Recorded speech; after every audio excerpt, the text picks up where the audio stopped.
today's video, we're going to talk about how to be confident when you have an online presence as a professional.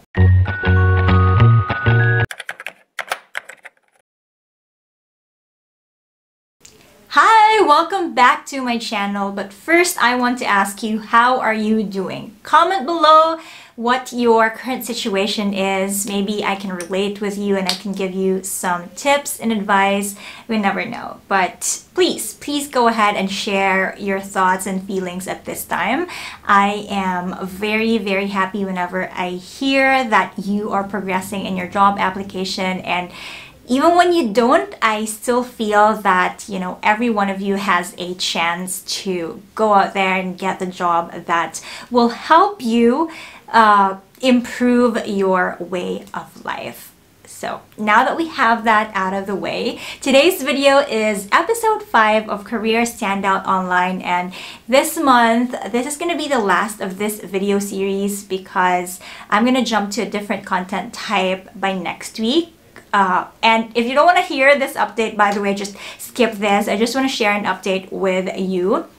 So the next 3 weeks, I'm going to share mock call videos because I kind of stopped season 2 of mock calls last time.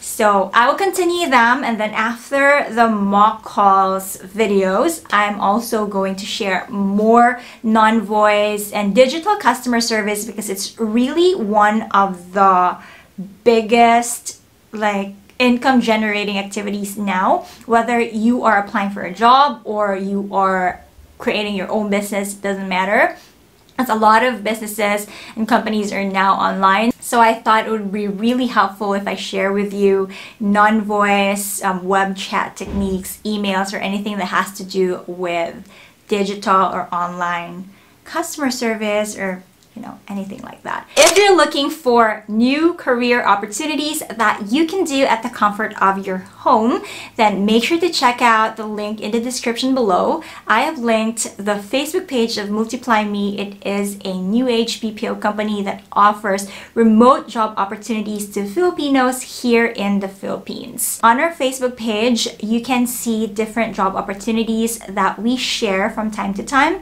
We also have a future opportunities program where you can apply. So even though you cannot find a role that fits you just yet at the moment, we will message or inform you if there is a role that will fit your skill set. So again, link in the description below.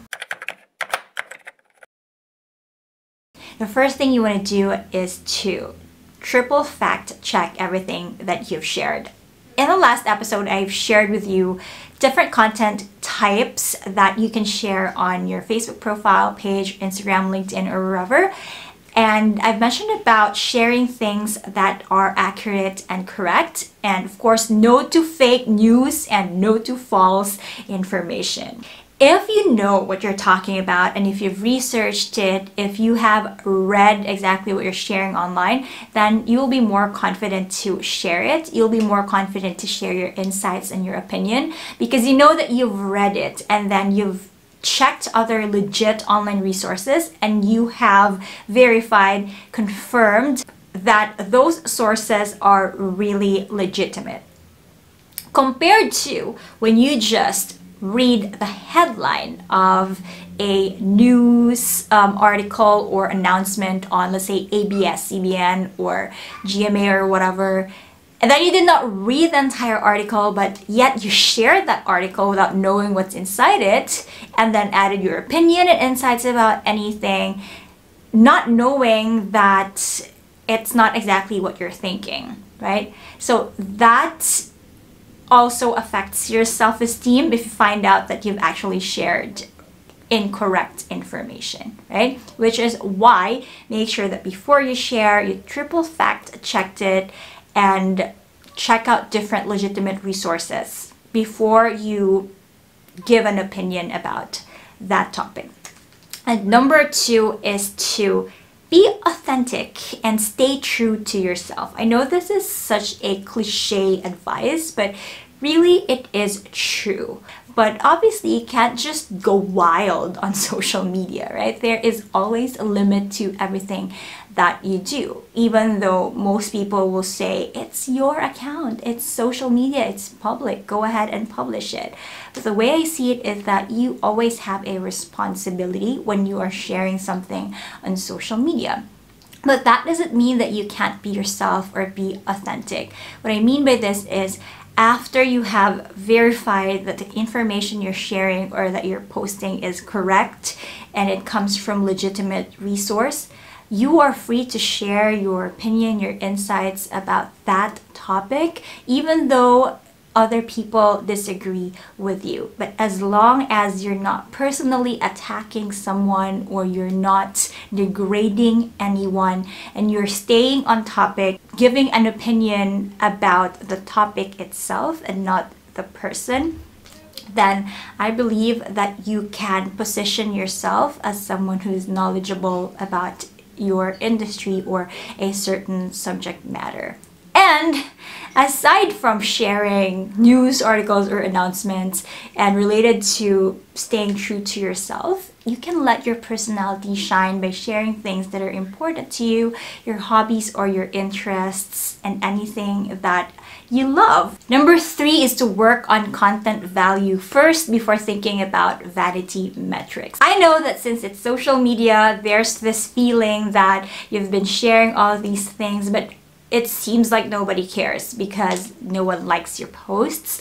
You don't have a lot of followers. If you post a video, you don't have a lot of views. But what I can tell you now is that don't take it personally. Everything that you post on social media should be something that you love and you feel that are valuable for the people who are following you or the people who are in your friends list or in your online community. So it doesn't matter if they click like or if they follow you. If they've seen that post, they've clicked that, and if it helped them, then that's a win-win. And besides, not everybody will like your post even if they actually like it. Like me, sometimes I like a post but I just continue scrolling, and that's just because it's more convenient, right? So don't rely on those vanity metrics for developing your confidence online. By the way, I also talk about how to develop true confidence and overcome your fear of speaking English. If you're interested,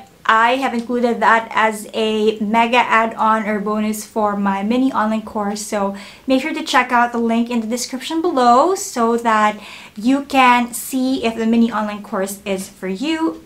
Basically, it helps you ace your interviews, deal with mock calls, and also have a lot of bonuses in store for you. So again, link in the description below. Number 4 is to engage with your online community through comments, questions, or posts. So not only replying to comments on your own posts, but also going out there and checking out posts of thought leaders or people you're following who are actually important to you. The things that they're sharing on their social media are important to you, then go ahead and comment on those things or those posts, and make sure that you comment something helpful as well and not just, spammy content or anything like that. When sharing something on social media, whether it's a post or a comment, you always have to think, is this going to help someone? Is this going to make sense? Or if it's just a personal attack and you really have nothing good to say, then it's better not to say anything. At least that's what I believe in. I do have a video about how to provide constructive feedback and criticism. So if you want to check that out, if you're curious, then I will link it up there so you can check it out. Aside from commenting and going out there to comment on other people's posts, you can also join relevant groups and make sure you ask relevant questions when you join groups. So for example, if you join a group about customer support in a certain company or a certain brand, then make sure you contribute as well and not just ask something that can easily be Googled or can easily be answered by doing a quick online research. Think of questions that can add value to the community as well. And the more you do that, the more you develop your confidence because you know that you're providing value to the community. And the last one, number 5, for you to build your confidence online as a professional, is to avoid putting people on a pedestal. So what I mean by this is that I know that on social media you follow a lot of people, maybe celebrities, thought leaders, content creators who are pumping content every single day. And sometimes when you follow these people every single day, you tend to idolize them to the point of worshiping them. That is something that I do not recommend doing. And that is because that affects your self-esteem or your confidence, because most of the time you think that these people have it all figured out. They're so successful. They have a great job, a great career, or maybe for celebrities, they have a great life. They have all of these things, and there's nothing more to ask for. If you have that kind of mindset that people you follow online have it all figured out, then you may think that this is something that I can't do myself, or this is not me, or good for that person because he or she was able to achieve it. And the tendency is that you worship these people without doing anything. It's like blind worshiping people. And instead of doing that, why not look at their journey, like their struggles? Because even though they have amassed a million following, or a lot of people who are following them on social media, you don't know what they have gone through. So it is best to pull inspiration from their journey or what they've gone through, instead of just worshiping them every single day because they've had it all figured out. And when you do that, you become confident in yourself, because even though you're just starting with nothing, you have 0 followers, you don't have likers, or you haven't built your online community yet, you know that you are providing content value and things that are really helpful or valuable to your audience, and you're not competing with people who have already established a big following. It's up to you at the end of the day what you want to do with that. So there. Again, if you want to know more about how to leverage online and social media platforms for your job application and position yourself as knowledgeable in your industry or your field that can help you attract potential employers, then go ahead and watch the previous episodes of this series, because this video is the last. And next week, again, I'm going to have a new content type. So there, I'll see you on the next one. Thank you so much for watching. Like and subscribe if you haven't yet. Stay safe and take care. Bye.